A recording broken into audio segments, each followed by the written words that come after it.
And for more on those weekend attacks in Mali, I can welcome Paul Melly, who is a consulting fellow on the Africa programme at Chatham House in London. Good morning, Paul, and thank you for joining us today. Can I ask by starting you, how significant were these attacks at the weekend? Well, I think they really have a dual significance.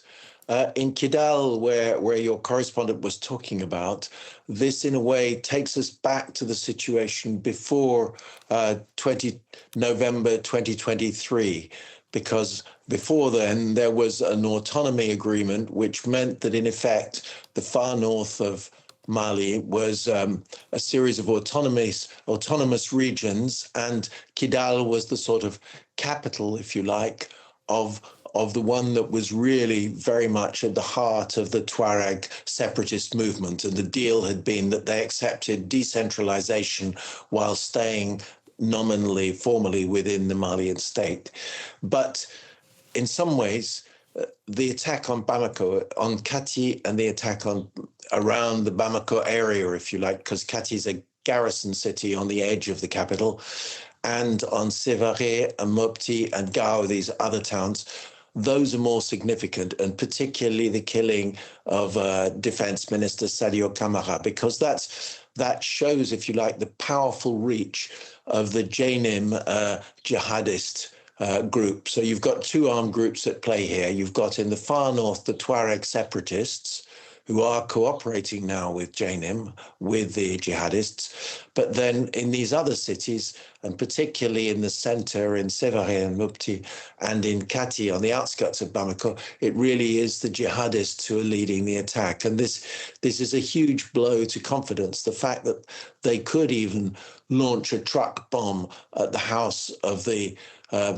defense minister, the number two in the regime, shows the fragility, if you like, of the state's control, the fragility of its military hold. That even in Kati, basically the headquarters of the ruling junta in Mali, they could not guarantee the security of their most senior figures.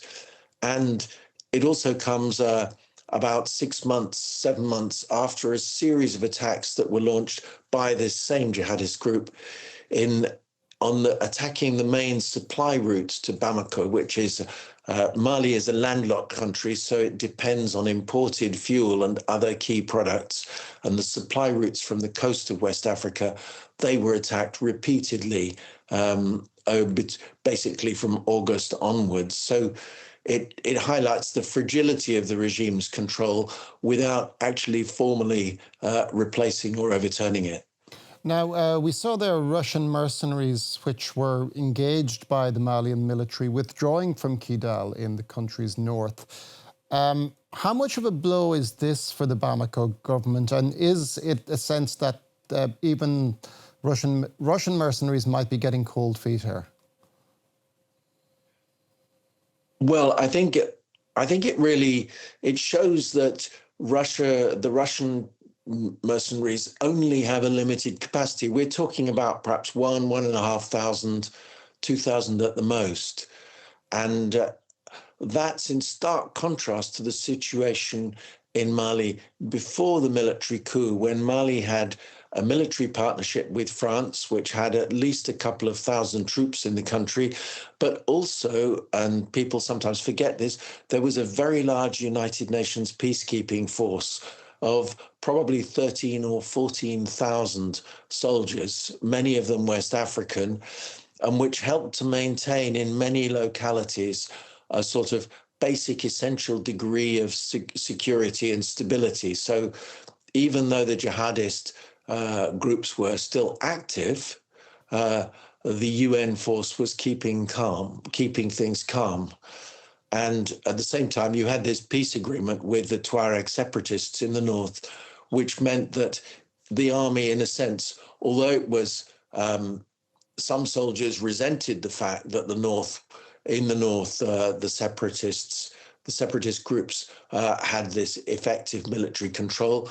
It was peaceful, and they didn't have to be focused on that. Whereas since the breakdown of that process, when the regime in 2023 abandoned the peace process and relaunched the war in the north against the separatists, the army and the Russians together have been just overstretched. Mali is a huge country.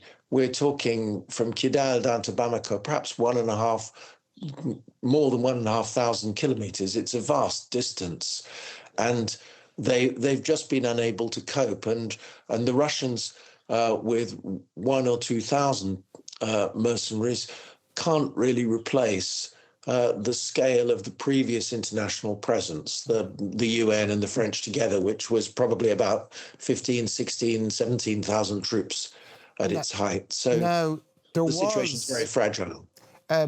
There was a very highly publicised falling out with France, causing French troops in Operation Barkhane to leave Mali. But is there a possibility that Bamako might turn back to the international community to try and contain this insurgency?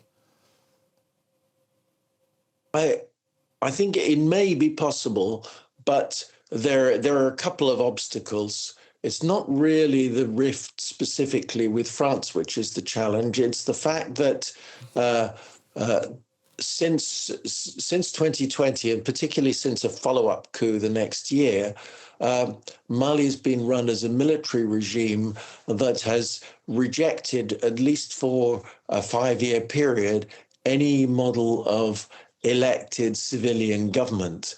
And that has put it at that really put it at loggerheads, if you like, with the majority of West African countries in the ECOWAS bloc.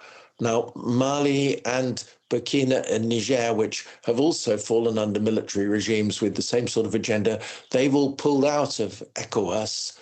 So rebuilding some sort of partnership or security collaboration with those other West African countries is going to be a difficult thing to do. The coastal West African states, such as Nigeria, Ghana, Senegal, they have been declared their willingness to cooperate on a security agenda and leave the politics for later. But it presents a huge challenge. And of course, at the international level, the picture has also changed. MINUSMA had been in Mali effectively since 2013. Until the Malian government demanded that it leave in 2023. But since it's left, of course, we've had this change. So now the Trump administration is in the White House. They're much more skeptical about international institutions, international operations. The resources available to the UN are much reduced. I'll have to leave it there. I'm afraid we've run out of time. Paul Melly, apologies for that, but thank you very much, Paul Melly, who's with the Africa programme at Chatham House.